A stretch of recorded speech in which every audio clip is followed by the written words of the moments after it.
Hello everyone, welcome to GG's Arts. So June 5th 2024 ఇద్దరు American astronauts Sunita Williams and Barry E Wilmore. So వీరిద్దరూ international space station ISSకి ఒక పరిశోధన నిమిత్తం వెళ్ళారు.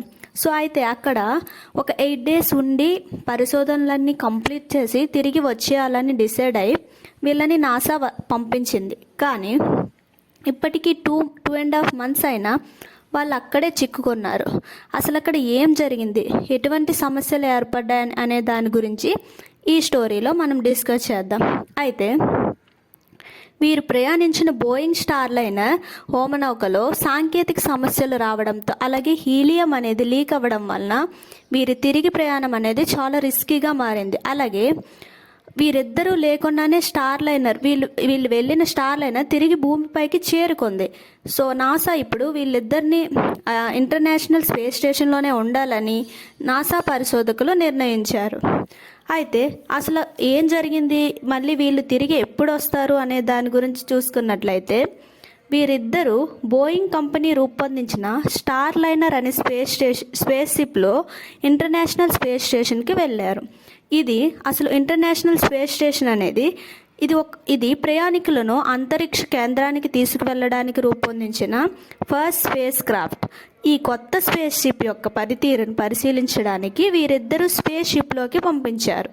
అయితే ఆ స్పేస్ షిప్ ఇంటర్నేషనల్ స్పేస్ స్టేషన్కి చేరుకోకముందే ఇందులో ప్రొపెల్షన్ సిస్టంలో లీకులు ఏర్పడడం వల్ల అలాగే థ్రస్టర్స్ అనేవి మూసుకుపోవడం లాంటి సమస్యలు ఏర్పడ్డాయి. అయినప్పటికీ వీళ్ళు స్పేస్ సెంటర్కి సేఫ్గానే చేరుకున్నారు. కానీ వీరు తిరిగి రావడానికి చాలా సమస్యలు వచ్చాయి. సో కొన్ని ఏర్పాట్లు చేస్తే కానీ వీళ్ళు తిరిగి రాలేరు. అలాగే కొన్ని ఏర్పాట్లు చేస్తే వాళ్ళు తిరిగి వద్దామని ఎదురు చూస్తున్నారు. సో స్టార్లైనర్లో భూమిపైకి రావడం సేఫ్ కాదు. వీళ్ళని ఎలా తీసుకురావాలా అని నాసా ఇంకా ఏమీ డెసిజన్ అయితే తీసుకోలేదు.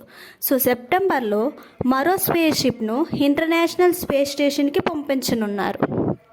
అయితే ఇది 2025 ఫిబ్రవరిలో అది తిరిగి మళ్ళీ భూమిపైకి చేరుతుంది. అయితే అందులో వీరిని తీసుకురావాలని నాసా అయితే నిర్ణయించుతుంది. స్పేస్ స్టేషన్లోకి పంపించేది క్రూ డ్రాగన్ స్పేస్ షిప్ని SpaceX అనే సంస్థ తయారు చేసింది. సో అందులో 4 పంపించాలని వాళ్ళు అనుకున్నారు. అయితే వీరి నలుగురితో పాటుగా ఆ ఇద్దరిని కూడా తిరిగి తీసుకురావాలని నాసా ఇప్పుడు నిర్ణయం తీసుకుంది. కాకపోతే వీళ్ళు 8 రోజుల పరిశోధనకని వెళ్ళి ఇప్పుడు తిరిగి వచ్చేసరికి 8 నెలలు పడుతుంది. అయితే ఈ క్రూ డ్రాగన్ స్పేస్ క్రాఫ్ట్ని వీళ్ళు ఉపయోగిస్తే స్టార్లైనర్ స్పేస్ క్రాఫ్ట్లో ఎవరూ లేకుండానే కంప్యూటర్ హెల్ప్తో భూమిపైకి తీసుకురావచ్చు. కానీ ఇంకా నాసా ఆలోచిస్తూనే ఉంది.